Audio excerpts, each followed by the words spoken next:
India England test പരമ്പരയ്ക്ക് ഒരു മാസം മാത്രം ബാക്കി നിൽക്കെയാണ് രോഹിത് ശർമ്മ ഏവരെയും ഞെട്ടിച്ച് വിരമിക്കൽ പ്രഖ്യാപനം നടത്തിയത്.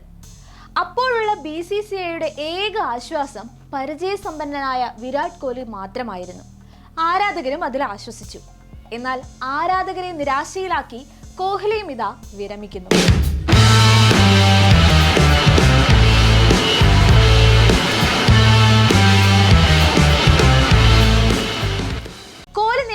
ഓരോ പന്തും ആരാധകർക്ക് ആവേശമായിരുന്നു. The king, chase master, run machine തുടങ്ങി വിശേഷണങ്ങൾ ഒരുപാടുണ്ട് കോഹ്ലിക്ക്. എണ്ണിയാൽ ഒടുങ്ങാത്ത വിശേഷണങ്ങൾ പോലെ തന്നെയാണ് അയാൾ നേടിയ റെക്കോർഡുകളും.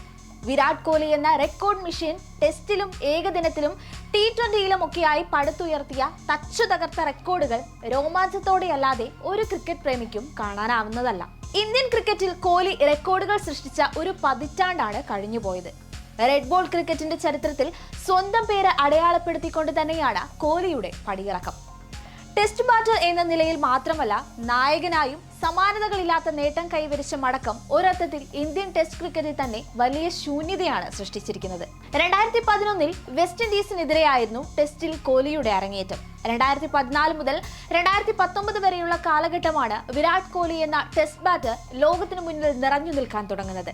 2014 തിരിച്ചടിയോടെയാണ് കോഹ്ലിയുടെ തുടക്കം.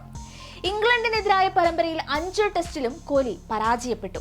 ഒരു അർദ്ധ സെഞ്ചുറി പോലും താരത്തിന് നേടാനായില്ല. വിദേശ മണ്ണിൽ കോഹ്ലിക്ക് കളിക്കാനാവില്ലെന്ന വിമർശനങ്ങളും അപ്പോൾ ഉയർന്നു വന്നിരുന്നു.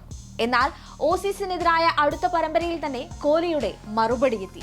ബോർഡർ ഗവാസ്കർ ട്രോഫിയിൽ ഉഗ്രൻ തിരിച്ചുവരവാണ് താരം നടത്തിയത്. 2 സെഞ്ചുറി ഉൾപ്പെടെ 692 റൺസ്. ടെസ്റ്റിൽ ഇന്ത്യയുടെ നെടും തൂണായി മാറിയതിന് പിന്നാലെ നായകനായുള്ള വരവായിരുന്നു ക്രിക്കറ്റ് ലോകം കണ്ടത്. MS ധോണിയുടെ പടിയിറക്കത്തിന് പിന്നാലെ കോഹ്ലി രാജ്യത്തെ നയിക്കാനിറങ്ങി. ധോണി അടയാളപ്പെടുത്തിയ നേട്ടങ്ങളുടെ ഒരു വലിയ കൂമ്പാരം തന്നെയുണ്ടായിരുന്നു കോഹ്ലിക്ക് മുന്നിൽ. പിൻഗാമിയായെത്തുമ്പോൾ വെല്ലുവിളികളും സമ്മർദ്ദങ്ങളും തന്നെയായിരുന്നു. എന്നാൽ തെല്ലും ആശങ്കയില്ലാതെയാണ് കോഹ്ലി ടെസ്റ്റിൽ ഇന്ത്യയെ പടനയിക്കാനിറങ്ങിയത്.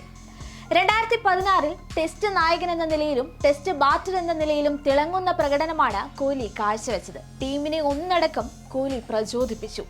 തിരിച്ചടികളിൽ വീര്യത്തോടെ മുന്നേറുന്ന ശൈലി, ആക്രമണോത്സുകമായ ബാറ്റിംഗ് ശൈലി പോലെ കോഹ്ലിയിലെ കളിക്കാരനും നായകനും അല്പം വീറോടെയാണ് എതിരാളികളെ നേരിട്ടത്. 2016 1215 റൺസാണ് കോഹ്ലി അടിച്ചെടുത്തത്. ടെസ്റ്റ് റാങ്കിങ്ങിൽ ഇന്ത്യയെ ഒന്നാമതും എത്തിച്ചു. വിൻഡീസിനെതിരെയും കീവീസിനെതിരെയും ഇരട്ട സെഞ്ചുറി. ലോക ക്രിക്കറ്റിലെ മികച്ച ബൗളർമാരെ സധൈര്യം നേരിടുന്ന ബാറ്ററായി അയാൾ പരിവർത്തനം ചെയ്യപ്പെടുന്ന കാഴ്ചയാണ് കണ്ടത്.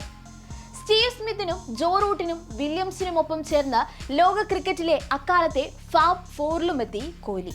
13 സീസണുകളിലായി 123 ടെസ്റ്റുകളിൽ ഇന്ത്യക്കായി കളിച്ച കോഹ്ലി 9230 റൺസ് അടിച്ചുകൂട്ടി.